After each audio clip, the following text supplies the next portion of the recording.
নমস্কার বন্ধুরা, আমি প্রণয় মজুমদার এবং আপনাদের চ্যানেল অ্যাস্ট্রো প্রণয়, আপনাদের চ্যানেল, আপনাদের প্রত্যেককে আমি স্বাগত জানাচ্ছি। বন্ধুরা, এটা সেপ্টেম্বর, বৃষ রাশি। অর্থাৎ আপনি বা আপনারা যখন বৃষর মানুষ, জাতক জাতিকা, আপনারা সেপ্টেম্বর মাসে কী রেজাল্ট, কী ফল পাবেন, এই ভিডিওতে তার পূর্বাভাস আলোচনাগুলো করব। প্রত্যেকটা ভিডিওতেই বলি আপনাদের চ্যানেল, আপনাদের জন্য চ্যানেল, আপনাদের জন্য ভিডিও, তো সাথে থাকতে হবে নিত্য নিয়মিত আপডেটগুলোর জন্য। আর বন্ধুরা অবশ্যই দেখুন, ডেসক্রিপশানে ফোন, হোয়াটসঅ্যাপ নাম্বার দেওয়া রয়েছে, ইচ্ছা হলে, মনে হলে, চাইলে আপনারা যোগাযোগটা রাখতে পারেন। তো চলুন শুরু করা যাক। আপনি যখন বৃষ রাশির মানুষ, আপনারা যখন বৃষ রাশির মানুষ বা জাতক জাতিকা, ওভারঅল কী ফল হচ্ছে বা কী রেজাল্ট হচ্ছে। সেপ্টেম্বর মাস, পুজোর আগের মাস, ভীষণ গুরুত্বপূর্ণ একটা মাস। কারণ প্রচুর চাপ থাকবে, কাজের চাপ থাকে, এবং কাজের চাপটা থাকাটা ভালো। বিশ্বাস করুন, অনেকে বলেন এত চাপ, এত প্রেশার সামলাতে পারছি না। আবার কিছু জনের ক্ষেত্রে দেখছি চাকরি নেই, চাপ নেই, তারা পাগল হয়ে যাচ্ছেন। ভেবে দেখুন তো, একটা যাই হোক, জ্ঞানের কথা হয়ে যাবে, কিন্তু ভেবে দেখুন আপনার মাসে হয়তো 40,000 টাকা মান্থলি খরচা আছে। এটা কমন ব্যাপার, অনেকের ক্ষেত্রেই থাকে। আমি মানে কমন ব্যাপার ওইভাবে বলছি না, কিন্তু অনেকের ক্ষেত্রে থাকে। তো আপনার যদি চাকরি না থাকে, তো চাপ থাকা ভালো। তো সেই জায়গা থেকে দাঁড়িয়ে আলোচনাটা শুরু করব। দেখুন, যা গ্রহগত স্থিতি, বৃষতে মঙ্গল, বৃষ রাশির ওপর মঙ্গল, শুক্রের সুইচ হবে কন্যা রাশি থেকে তুলা রাশিতে, এটা 1 নম্বর। এবং অবশ্যই বৃহস্পতি থার্ড হাউসে, রবি বুধ কেতুর যোগ রয়েছে কর্কট রাশিতে, রাহু কুম্ভ রাশিতে, শনি মীন রাশিতে বক্রী অবস্থায় রয়েছে। এই হচ্ছে গ্রহগত স্থিতি। তাহলে আপনি যখন বৃষ রাশির মানুষ বা জাতক জাতিকা, দেখুন বন্ধুরা, আমি কিন্তু মাস যেহেতু শুক্রের অবস্থান নিচস্থ এবং শুক্র ষষ্ঠভাবে ঢুকবে, মাস শুরুর সময়তেই আমি আপনাদেরকে প্রথমত অ্যালার্ট করব, ছোটোখাটো শারীরিক ভোগান্তিগুলো কিন্তু চলবে। স্পেশালি চোট আঘাত দুর্ঘটনার একটা যোগ তৈরি করছে অষ্টমে মঙ্গলের দৃষ্টি। চোট আঘাত দুর্ঘটনাকে নির্দেশ করে। পা, কোমর, হাঁটু থেকে সাবধান। মানে পা, কোমর, হাঁটু, এই যে ব্যাপারগুলো, মন, হাড়, এই জায়গাগুলো কিন্তু আপনাকে বা আপনাদেরকে একটু দেখে চলতে হচ্ছে। এবং ছোট ছোট ভোগান্তিগুলোর জন্য রেডি থাকুন। সম্ভব হলে, প্রয়োজন পড়লে ডাক্তারবাবুদের সাথে অবশ্যই কনসাল্ট করুন বা দেখে নিন, আমার মনে হয় সেটা দরকার আছে। কিন্তু বন্ধুরা, প্লাস পয়েন্ট এটা যে আপনার বাবা মা, আপনার গুরুজন বা এজেড যারা সিনিয়র মানুষজন রয়েছেন, তাদের তাদের শরীর স্বাস্থ্য কিন্তু কম বেশি ভালোর দিকে যাচ্ছে বা কম বেশি পজিটিভিটির দিকে যাচ্ছে, আমি এটা আপনাকে বলতে পারি। তাহলে বলতেই পারি বন্ধুরা যে আমার বাবা মা, এনাদের শরীর ভালো। এবং একটা ব্যাপার, যাদের সন্তান প্রাপ্তির জায়গা রয়েছে, সন্তানের জন্য ট্রাই করছেন যে বোনরা, প্রেগনেন্সির জন্য চেষ্টা করছেন, ডেলিভারির ব্যাপার রয়েছে বা ইত্যাদি এইরকম ব্যাপারগুলো রয়েছে, তারা কম বেশি পজিটিভ রেজাল্ট বা পজিটিভ ফল পেতে পারেন। তো কম বেশি ভালো ফল হতে পারে। তাহলে আপনি যখন বৃষর মানুষ, ধনস্থান কেমন, কী অবস্থায় দাঁড়িয়ে রয়েছে? দেখুন, ধন বা অর্থ বিচার করা হয় দ্বিতীয় ভাব থেকে এবং একাদশ ভাব থেকে। একাদশ হচ্ছে সফলতা। তো এই ক্ষেত্রে আপনার দ্বিতীয়ভাবে মারকপতি বসে রয়েছে, মঙ্গল মারকপতি আপনার ক্ষেত্রে। অপরদিকে দ্বিতীয় পতি, সে কেতুযুক্ত, রবি বুধের যোগ ভালো, কিন্তু কেতুযুক্ত রবি বুধ, এটা খুব একটা শুভ নয়। তাহলে আমি ইকোনমিক্যাল ডেভেলপমেন্ট বা ফাইন্যান্সিয়াল ডেভেলপমেন্ট আমি কিন্তু খুব একটা ভালো বলতে পারছি না। মূলত যে কোনো, এবং নিচস্থ শুক্র পঞ্চম এবং তারপর ষষ্ঠে, তাহলে যে কোনো ইনভেস্টমেন্টের মতো ব্যাপার, বড় কোনো ফাইন্যান্সিয়াল ডিসিশনস আপনাকে দেখে নিতে হবে। দুটো খরচা, এক হচ্ছে নিত্য খরচা, যেমন ওই যে বললাম না, মাসে 40,000 টাকা খরচা, ইলেকট্রিক বিল, মুদিখানা, ছেলে মেয়ে স্কুল ফিজ, ঘর ভাড়া, ইএমআই কাটানো, এটা একটা পার্ট। আর দ্বিতীয় পার্ট হচ্ছে যে আনুষঙ্গিক খরচা। এই আনুষঙ্গিক খরচাটাকে যতটা পারবেন চাপবেন, এবং ব্যয়টা ক্রমান্বয়ে বাড়ছে, হাতে কিন্তু টাকা থাকবে না। এবং শর্ট টার্ম ইনভেস্টমেন্ট এই মুহূর্তে দেখে করা উচিত। 10 দিন, 15 দিন, 20 দিনের জন্য কোনো ইনভেস্টমেন্টের মতো ব্যাপার এই মুহূর্তে কিন্তু দেখে বা বুঝে করা উচিত। আমি বলবো একটু দেখে। যদিও ট্রাভেল বা ট্যুরগুলো হতে পারে, সেটা ফ্যামিলি, অফিস, যে কোনো ট্রাভেল বা ট্যুর এটা কিন্তু হতে পারে, কিন্তু চলতে পারে, সেটা পুরী, দীঘা, মন্দারমণি হোক, অথবা হায়দ্রাবাদ, ব্যাঙ্গালোর, চেন্নাই হোক, এই ট্যুরগুলো কিন্তু আপনারা করতে পারেন, অসুবিধা নেই। তাহলে বন্ধুরা, আমি ট্যুর করছি, ট্রাভেল করছি, যাই করছি, চাকরিটা কেমন হবে, চাকরি বা জবের জায়গাটা, কর্মক্ষেত্র কেমন হবে, কি হচ্ছে দেখা যাক। দেখুন, বৃহস্পতি তুঙ্গি, একাদশপতি থার্ড হাউসে তুঙ্গি, তাহলে আমার কন্ট্যাক্টস কিন্তু আছে, কন্ট্যাক্টসগুলো বিল্ড হবে, সিনিয়র লেভেলের সাপোর্টটা আমি কম বেশি বার করে নিয়ে আসতে পারছি।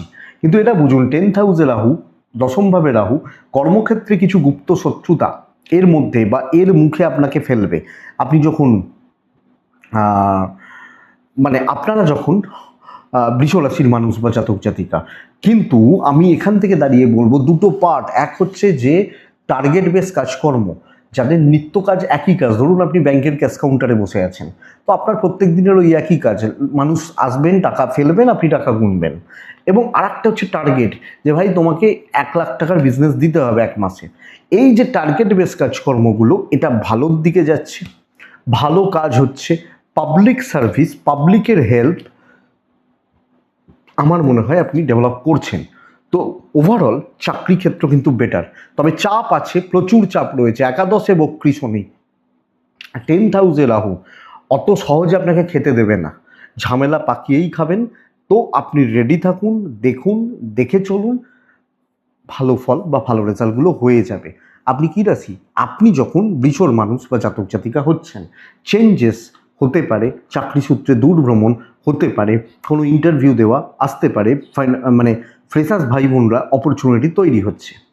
কিন্তু আমি এখান থেকে বলবো, যখন আপনি কোনো বিজনেসে রয়েছেন, আপনি বৃষর মানুষ, বিজনেস কিন্তু ভালো চলছে না, কিছু হচ্ছে, অবশ্যই কিছু হবে, একদম তো জিরো হয় না, কিছু হবে, হয়তো চলবে, চলতে থাকবে, কিন্তু ওই চলতেই থাকবে।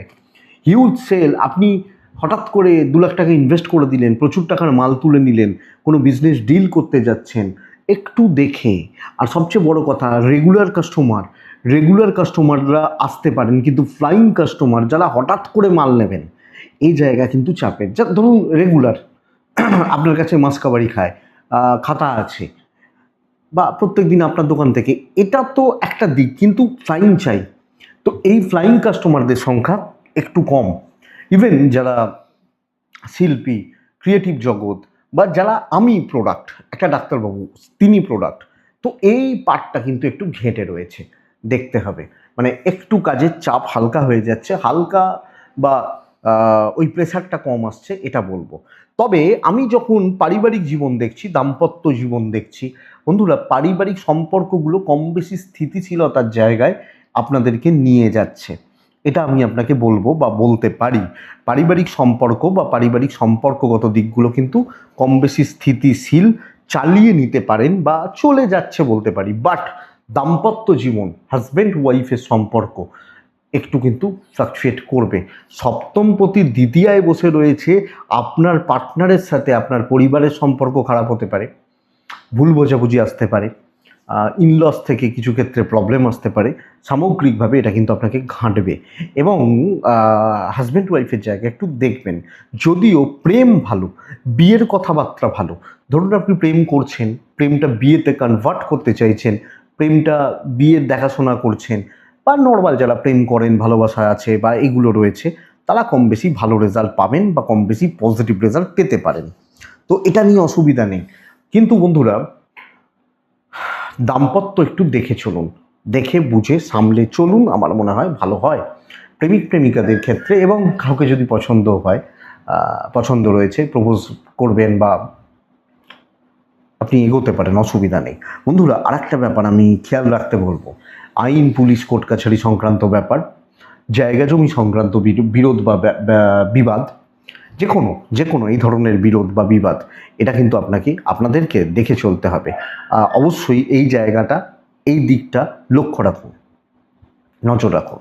দেখুন, আমি বলছি কর্মক্ষেত্রে কালিগুলা শত্রুতা করবে, গণ্ডগোল পাকাবে, কিন্তু এক্ষেত্রে আমি বলবো একটা জায়গা মানতেই হবে, আপনার কিছু ভালো বন্ধু থাকবে যারা সবসময় আপনার পাশে আছেন, বা যারা সব ক্ষেত্রে ঠিক আছে চল তুই এগো, আমি তোর পেছনে আছি, এই বলার। রাত 12টার সময় ধরুন কাউকে ফোন করার দরকার রয়েছে, ভাই একটু প্রবলেম আছে, একটু আসতে হবে, দেখ, এই বন্ধুত্ব আপনি পাবেন, এই সাপোর্টটা আপনি পাবেন, এটা বড় সাপোর্ট। কিন্তু সে হয়তো পয়সা দিয়ে সাপোর্ট না করলেও, তোর কী দরকার, আমি দেখছি, এই যে জায়গাটা পাবেন। এবং সুযোগ কিন্তু তৈরি হচ্ছে, সামগ্রিকভাবে বৃষর ক্ষেত্রে, বৃষর মানুষজনদের ক্ষেত্রে কাজের সুযোগ, ভালো অপরচুনিটি, বেটার অপরচুনিটি এটা কিন্তু তৈরি হচ্ছে। তো আমি বলবো অপরচুনিটি আছে, ধরুন, ধরার ব্যবস্থা করুন। সন্তান সুখ বৃষ রাশির ক্ষেত্রে ভালো। আপনি বা আমরা যখন বৃষর মানুষ বা জাতক জাতিকা, সামগ্রিকভাবে সন্তানের সাথে বন্ডিং, সন্তানের হেলথ, অ্যাক্টিভিটিস, ইভেন আপনার ছেলে বা মেয়ে যদি ধরুন বড়, আপনি এখন 60 বছর বয়স, হয়তো আপনার ছেলের বয়স 15, মেয়ের বয়স 22, ছেলের বয়স 28, তাদের সাথে বন্ডিং বা তাদের সাকসেস এক্সপেক্ট করছি, আশা করছি। তো দেখুন, কিছু জায়গা চাপ আছে, কিছু জায়গা ভালো হচ্ছে, কিছু দিক ভালো হচ্ছে, কিছু জায়গা ভালো রকমভাবে প্রবলেম দিচ্ছে। ওই পারিবারিক দিক, প্রপার্টি, পারিবারিক মানে কিছু ক্ষেত্রে লিগাল ইস্যুস, যেগুলো পারিবারিক লিগাল ইস্যুস, এগুলো কিন্তু আপনাকে একটু বেগ দেবে বা টেনশানের মধ্যে রাখছে। তাহলে দেখুন আমি কোন কোন জায়গাগুলো ছুলাম: শরীর, টাকা পয়সা, ট্রাভেল, চাকরি, বিজনেস, দাম্পত্য, পরিবার, লিগাল বা বন্ধুত্ব, সন্তান, সবকটাই বলতে বলতে এলাম। এবং কিছু ভালো অপরচুনিটি, ভালো কিছু সুযোগ সুবিধা এগুলো তৈরি হচ্ছে আপনাদেরকে আমি বললাম। তাহলে আমরা এবার দেখব এডুকেশনটা কেমন কেমন। আমি বলছি প্রাইমারি এডুকেশন, প্রাথমিক শিক্ষা ভালো চলছে। বাচ্চাগুলো ধরুন 4-এ পড়ছে, 6-এ পড়ছে, 8-এ পড়ছে, এদের পড়াশোনা কম বেশি স্টেবল যাচ্ছে, অসুবিধা নেই। কিন্তু গ্র্যাজুয়েশন লেভেল, মাস্টার্স লেভেল, অথবা যারা রিসার্চ করছেন, এই ধাপটা ম্যানেজমেন্ট, টেকনিক্যাল, ল, এটা ভালো হতে পারে। আপনি MBA করছেন, আপনি BBA করছেন, আপনি ল নিয়ে পড়াশোনা করছেন, এই এডুকেশনটা ভালো হতে পারে। কিন্তু গ্র্যাজুয়েশন, HSও বলতে পারি, দেখতে থাকুন, মাস্টার্স, PhD খুব ভোগাবে, চাপে আছেন, এবং নানা রকমভাবে ডিস্ট্রাকশনস, পড়াশোনায় অবস্ট্রাকশন বা প্রতিবন্ধকতা, ঠিকঠাক না হওয়া, ঠিক মতো না করতে পারা, এটা কিন্তু অ্যাকচুয়ালি চাপের। তো আপনি বৃষর মানুষ হলে এডুকেশন বা এডুকেশনাল দিকটা নজর রাখতে হচ্ছে, ভালো রকমভাবে নজর রাখতে হচ্ছে, এবং আরও সিরিয়াস হয়ে যান। টিচারদের থেকে আদায় করুন, আপনি আরও অ্যাক্টিভ থাকুন, কোথায় বাধা, কী প্রবলেম হচ্ছে দেখুন, নাহলে কিন্তু পড়াশোনা আটকাবে। সামনে পুজো আছে, তারপর পুজোর মাস শুরু হবে। তো পুজো মানেই আমরা একটু গা ছেড়ে দিই, ঘোরা, বেড়ানো, আড্ডা, খাওয়া দাওয়া, ওই পরের মাসটাও তার মানে নষ্ট হবে, অক্টোবরটাও। মহালয়া থেকেই তো আমরা পুজোর আমেজে ঢুকে যাব। তো দেখুন, 3টে নক্ষত্র বিষ, কৃত্তিকা, রোহিণী, মৃগশিরা। কৃত্তিকার ক্ষেত্রে বারবার ঝুট ঝামেলা আসবে, নানা দিক থেকে নানা রকমভাবে বারবার ঝুট ঝামেলা আসবে। রোহিণী নক্ষত্র ডিপ্রেশনে রয়েছেন, কিছু নিয়ে, কোনো দিক নিয়ে, কোনো জায়গা নিয়ে, কোনো পরিস্থিতি নিয়ে আপনি ফ্রাস্ট্রেশন, ডিপ্রেশন বা হতাশায় রয়েছেন। এবং নেক্সট মৃগশিরা, আপনি যখন মৃগশিরা নক্ষত্রের মানুষ, আমি বলবো ধীরে সুস্থে চলুন। যে কোনো ব্যাপার, যে কোনো সিদ্ধান্ত, যে কোনো কিছু আপনি অবশ্যই ধীরে সুস্থে দেখে শুনে সাবধানে এগোন, আমার মনে হয় সেটা ভালো হবে। কোনো তাড়াহুড়োর বসে সিদ্ধান্ত, আবেগের বসে কোনো সিদ্ধান্ত, এগুলো কিন্তু ভুল হবে। এটাই সেপ্টেম্বরের রাশিফল 5% চলতে আপনাকে সাপোর্ট করবে বা সাহায্য করবে বন্ধুরা ভিডিওটা। তো এটুকুই থাক, তাহলে ভালো থাকুন, থাকতেই হবে, সুস্থ থাকুন। আপনারা প্রত্যেকে অবশ্যই বন্ধুরা শান্তিতে থাকবেন, থাকতে হবে, কিন্তু শান্তিতে থাকুন। নমস্কার।